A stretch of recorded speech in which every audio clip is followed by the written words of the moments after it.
معايا هنا نص كوباية من المية الدافية، معلقة كبيرة من السكر او معلقة ونص، معلقة كبيرة من الخميرة، معلقة صغيرة من البيكنج باودر، رشة من الفانيليا، يفضل البودر مش السايلة. هقلب بقى علشان السكر يدوب. هسيب المواد السايلة بتاعتي على جنب ونيجي للدقيق والسيمولينا نشوف هنعمل ايه. معايا هنا كوبايتين من الدقيق، عليهم نص كوباية من دقيق السيمولينا،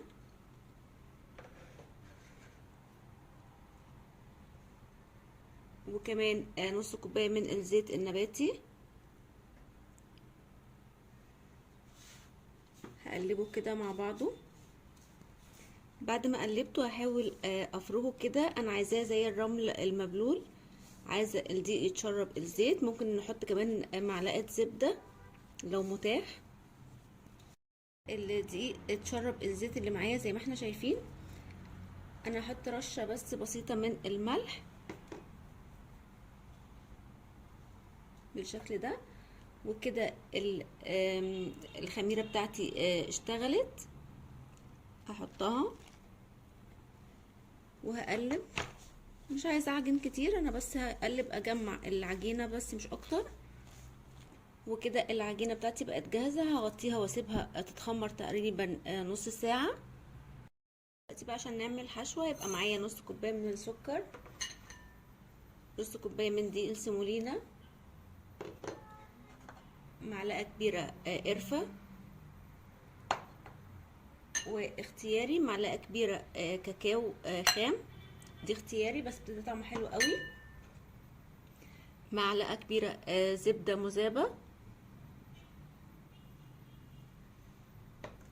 هلم بقى العجينه بشويه من الحليب، انا عايزاها مرمله، معلقه بس كده، وهقلب. لو حسيت ان هي محتاجه كمان معلقه هحط معلقه تاني. اشتغل بايدي علشان احس بالعجينه اكتر. انا عايزاها مرمله زي رمل البحر، ولكن بتتلم في ايدي، يعني لما اعمل كده تتلم. لا لسه مفروله قوي. هزود معلقه واحده بس من الحليب، وكده خلاص كده، مش هزود اكتر من كده. انا عايزاها يعني مفروله، ولكن نوعا ما بتتلم بالشكل ده كده. دلوقتي بقى اخر حاجه احط معلقه من اللبن البودر، بيدي طعم حلو قوي. وبكده الحشوه بتاعتي تكون جاهزه معايا. دلوقتي العجينه بقت جاهزه معايا، اتخمرت بالشكل ده كده. هقسمها نصين. هاخد النص ده واسيب النص التاني على جنب. انا معايا صينيه اللي هدخلها الفرن دهناها زبده. هفرد فيها العجينه بتاعتي، بتفرد كده بكل سهوله. احاول اعمل لها حرف. انا هنا قلبت العجينه بتاعتي في قالب اكبر شويه، حسيت ان القالب صغير، ف نقلت العجينه في قالب اكبر. بفرد بقى كده الحشوه بتاعتي، شايفين بتفرد اهي بكل سهوله. دلوقتي فردت الحشوه بالشكل اللي احنا شايفينه ده كده بالتساوي على الصينيه كلها. وده الجزء التاني من العجينه، هحاول افرده بحجم الصينيه بالشكل ده كده. وكده فردت العجينه بتاعتي بكل سهوله كده بتتشال اهي.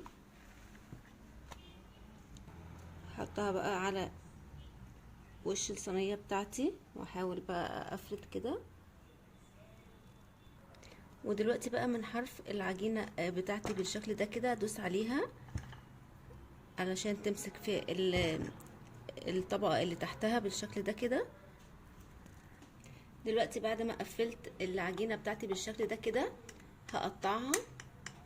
طبعا التقطيعه اللي احنا حابينها بالشكل اللي احنا حابينه، مثلثات مربعات اللي احنا حابينه هنقطع بيه. والحجم كمان اللي احنا بنحبه. انا دلوقتي قطعت المعموله بتاعتي زي ما انتم شايفين بالحجم ده كده، هسيبها بقى نص ساعه تانية تتخمر. دلوقتي عشان نعمل الشربات معانا كوبايه من السكر الناعم، كوبايه من الميه السخنه المغليه، دلوقتي عصره من الليمون. هرفعهم على النار يغلوا لمده 5 دقايق كده. بقى بعد السكر بتاعنا او العسل بتاعنا ما ابتدى يغلي وتقل معايا، رش كده من الفانيليا، وكده خلاص بقى جاهز. هسيبه بس على جنب يبرد. دلوقتي المعموله بتاعتي اتخمرت للمره التانية. هحطها بقى في الفرن درجه حراره 180 او 200 على الرف الاوسط لمده تقريبا ساعه الا تلت، ساعه الا ربع، يكون خلاص تمام. هنشوف من الجناب لو اتحمرت ولسه الوش ما اتحمرش، هنشغل الشوايه، بس طبعا هندهنها الاول.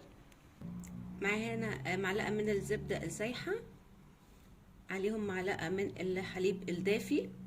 طبعا اللي حابب يدهن بالبيض مفيش اي مشكله.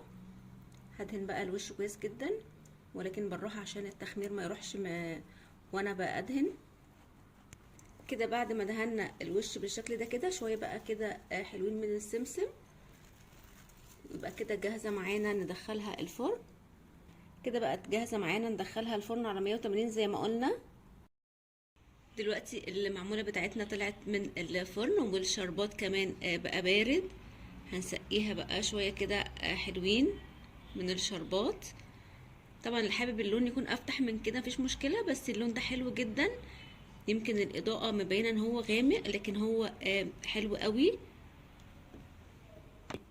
دلوقتي بقى هاكد على التقطيع الحروف بتاعتي بالشكل ده كده. طبعا اتشربت معايا بكل سهوله.